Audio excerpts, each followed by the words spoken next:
अचूक उपाय है और मेरा आजमाया हुआ उपाय है, इसलिए मैं आप लोगों के सामने लेके आई हूँ। क्योंकि धन जीवन का एक प्रमुख जरूरत है। धन के बिना आदमी बुद्धिमान भी बेवकूफ नजर आता है, कितनी बुद्धि हो, पढ़ा लिखा हो, लेकिन अगर उसके पास धन नहीं है तो लोग समझते हैं कि तो बेकार है। अगर इसमें बुद्धि होती तो इसके पास पैसा भी होता। तो उसकी कमी से आदमी कदम कदम पे परेशान होता है, हर क्षेत्र में परेशान होता है, कहीं भी जाता है तो सम्मान भी नहीं मिल पाता, क्योंकि लक्ष्मी की कृपा जिसको होती है सम्मान भी उसे ही प्राप्त होता है। तो लक्ष्मी माता की कृपा आप सबके ऊपर हो, ये मेरी इच्छा तो है ही है पूरी, और मेरी शुभकामनाएं भी हैं, और उसी के लिए मैं आपको ये उपाय बताने जा रही हूँ ताकि आप सब भी माता लक्ष्मी का आशीर्वाद प्राप्त कर सकें। तो आज हम आचार्य कुसुमलता जी के माध्यम से कुछ ऐसे अचूक उपायों की बात करेंगे जिनसे कि धन प्राप्ति भी हो और वो निरंतर रहे। तो नमस्कार आचार्य जी। नमस्कार।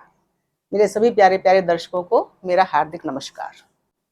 तो सबसे पहले मैं आपको बता रही हूँ कि जो हम लक्ष्मी पूजन करते हैं, हाँ, कब करते हैं? दिवाली पर। दिवाली पर। उस दिन कौन सा दिन होता है? अमावस्या का। अमावस्या। तो अमावस्या के दिन ऐसी मान्यता है कि लक्ष्मी जी विचरण करती हैं अंधेरी रात में। तो इसीलिए लोग उनके स्वागत के लिए क्या करते हैं? अपने घरों के जो दरवाजे हैं वो खोल के रखते हैं। अपने घरों के दरवाजे तो खोल के रखते हैं, लेकिन ज्यादा देर खोल दे तो आजकल चोर डाकुओं का भी डर है। तो दरवाजा खोलने से ज्यादा जरूरी है कि आप अपने घर की पूरे महीने पहले से लग जाते हैं साफ सफाई करने लग जाते हैं। कि भाई हम लक्ष्मी माता आने वाली है, तो हमें क्या करना है कि लक्ष्मी माता के आने लायक अपने घर को तो बनाना है। क्योंकि उन्हें बैठाएंगे कहाँ? अगर मतलब वो आती है, हमारा घर गंदा संदा पड़ा है तो क्या गंदगी में बैठेंगी? हमारे घर कोई अच्छा इंसान आता है या हमारा कोई प्रिय आता है तो हम उसके लिए भी तैयारी करते हैं ना, कि मेहमान आने वाला है तो बेड को साफ सुथरा कर दें, उनका रूम साफ सुथरा कर दें, उनको कोई किसी तरह की परेशानी ना हो, है ना, उन्हें निवास में से भी खुशबू आए, हम में से भी खुशबू आए। तो हम क्या करते हैं कि सबसे पहले हम अपना घर साफ सुथरा करते हैं, हर कोना कोना साफ सुथरा करते हैं घर का, कोई भी गंदगी होती है वो घर से निकल जाए। क्योंकि लक्ष्मी जी को गंदगी पसंद नहीं है, वो वैभव की देवी है, उनको वैभव, चमक दमक ये सब पसंद है।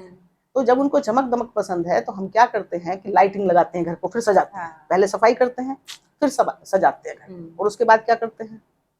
पूजा अर्चना। उसके बाद हम खुद तैयार होते हैं, नहा धो के साफ सुथरे होके, है ना, अच्छे अच्छे वस्त्र पहन के। दिवाली के दिन सब लोग अच्छे वस्त्र पहनते हैं ना, तो किस लिए करते हैं? कि लक्ष्मी माता हम पर प्रसन्न हो जाए। तो इसलिए मैं बता रही हूँ आपको। और फिर उसके बाद क्या करते हैं? हम घर में दिए जलाते हैं, क्योंकि ये रोशनी का भी त्योहार है, और दीपक रोशनी से माँ रोशनी की तरफ आकर्षित होती है ना, क्योंकि वो उस दिन अंधेरा होता है बिल्कुल। तो माता जहाँ रोशनी देखती हैं, जहाँ घर में चमक दमक देखती हैं, वहां देख जाना जरूर चाहती हैं कि देखें इस घर में क्या है, कैसे लोग हैं। तो जब उनको वो घर अच्छा दिखता है और लोग उनकी पूजा के लिए तत्पर बैठे होते हैं और उनकी पूजा करते होते हैं, माँ देखती है अरे तो मेरी पूजा कर रहे हैं इतने साफ सुथरे, तो माँ आने के लिए विवश हो जाती है। तो अब आपको क्या करना है कि दिवाली की अमावस्या तो साल में एक बार आती है, लेकिन हर महीने एक अमावस्या आती है, जिसका भी कोई कम महत्व नहीं है। क्योंकि हर अमावस्या को अंधेरी रात में माता जी विचरण के लिए, घूमने के लिए निकलती हैं, और वो यही देखती हैं कि किसका घर कैसा है। इसलिए आपने देखा होगा कि रईस लोगों के घर और लक्ष्मी आती हैं, क्योंकि उनका घर तो डेली तो लाइटिंग लगी रहती है, उनके घर में डेली साफ सुथराई लगी रहती है, रोज सजावट करते हैं, सफाई करते हैं, नई नई चीजें लाते हैं घर को सजाने के लिए, खुद भी बढ़िया भव्य कपड़े पहन के रहते हैं। तो लक्ष्मी जी अट्रैक्ट होती हैं, आकर्षित होती हैं। तो अब आपको क्या करना है कि दिवाली की रात को तो आपको ये करना ही करना है अच्छे से, लेकिन हर अमावस्या पे जैसे आप दिवाली पे करते थे उतना भी ना कर पाए तो कम से कम पूजा का मंदिर तो अच्छे से साफ करें, और घर को पूरा साफ करें। और क्या करें कि खुद भी तैयार हो उस दिन, और ज्यादा भी नहीं तो कम से कम 2 दिए घर के बाहर दोनों दरवाजे की तरफ जलाएं। एक मंदिर में अवश्य जलाएं, एक तुलसी माता में अवश्य जलाएं, और एक पितरों के नाम का अवश्य जलाएं। 5 दिए कम से कम आप जलाएं। बाकी अगर आपकी हिम्मत है तो उस दिन अगर आप 11 दिए भी जलाते हैं तो और आपका अच्छा है, लेकिन ये मैंने कम से कम बताया है कि कोई लोग ना 11 अफोर्ड कर सके, ना टाइम हो, तो आप कम से कम 5 दिए जला लें, तो आपके लिए बहुत अच्छा रहेगा। अब परसों 15 तारीख को, 15 जून है ना, परसों 15 जून, तो 15 जून को बहुत जो बढ़िया मुहूर्त मानते हैं जिसको, आ रही है सोमवती अमावस्या। सोमवती अमावस्या को बहुत दुर्लभ संयोग मानते हैं, इसको बहुत ही अच्छा मानते हैं। इसमें किए गए दान पुण्य और जो भी काम है, पूजा पाठ, सब पूरी लगती है। इसी तो लोग भागवत जगह जगह पूजा पाठ चलती है। गुजराती लोग देखो, यहाँ हरिद्वार में भी कितनी पूजा पाठ करवा रहे हैं, जगह जगह भागवत चल रही है। क्यों? ताकि भगवान विष्णु और लक्ष्मी उन पर प्रसन्न हो, और बड़े बड़े दान पुण्य करके जाते हैं लोग। तो चलो, अगर पहले ही धन नहीं है, धन की कमी है कुछ, तो बड़े बड़े दान पुण्य तो हम नहीं कर सकते, पर जितना भी कर सकते हैं अपनी इच्छा से कुछ थोड़ा बहुत कर देना चाहिए। और उसके बाद आपको क्या करना, क्योंकि ये दुर्लभ संयोग हो रहा है, तो आप उस दिन अगर माता लक्ष्मी की, जैसे मैंने बताया है, अच्छे से नहा धो के, अगर गंगा जल है आपके पास तो आप गंगा जल भी जल में मिला लें। अगर आप गंगा जी के किनारे रहते हैं तो गंगा जी में स्नान कर लें तो और भी अच्छा है। और नहीं, भीड़ भाड़ के चक्कर में अगर आप नहीं कर पाए तो गंगा माता तो उतनी ही शक्तिशाली है, एक बूंद भी की भी शक्ति उतनी है, और बहुत पानी की भी वो भी है। हाँ। तो उनका महत्व तो कम नहीं होता है, वो तो महत्व उतना ही रहता है उनका।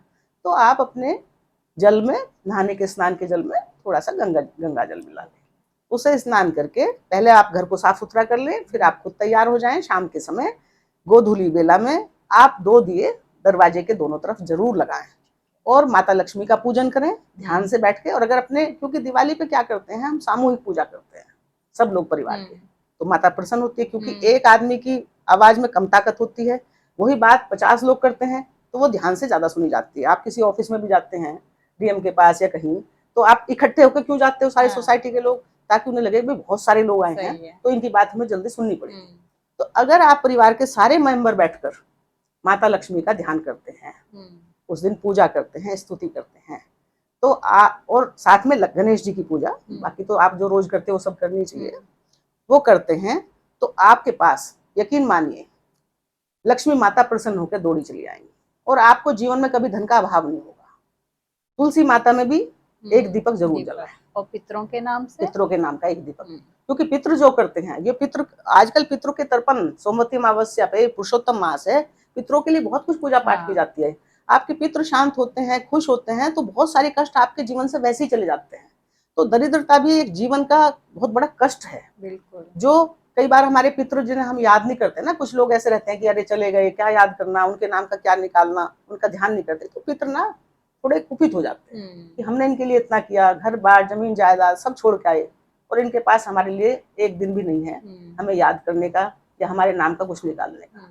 तो अगर आप उनके नाम का दीपक जलाते हैं, उनके नाम से कुछ दान पुण्य करते हैं, और माता लक्ष्मी की पूजा करते हैं, भगवान विष्णु के साथ पूजा करते हैं, तो यकीन मानो आपके जीवन से दरिद्रता ऐसे गायब हो जाएगी जैसे गधे के सिर से सींग।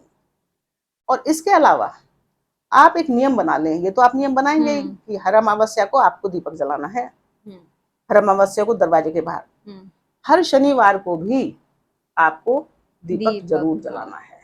जो उपाय मैं अमावस्या के लिए बता रही हूँ, वो हर शनिवार को भी करना है।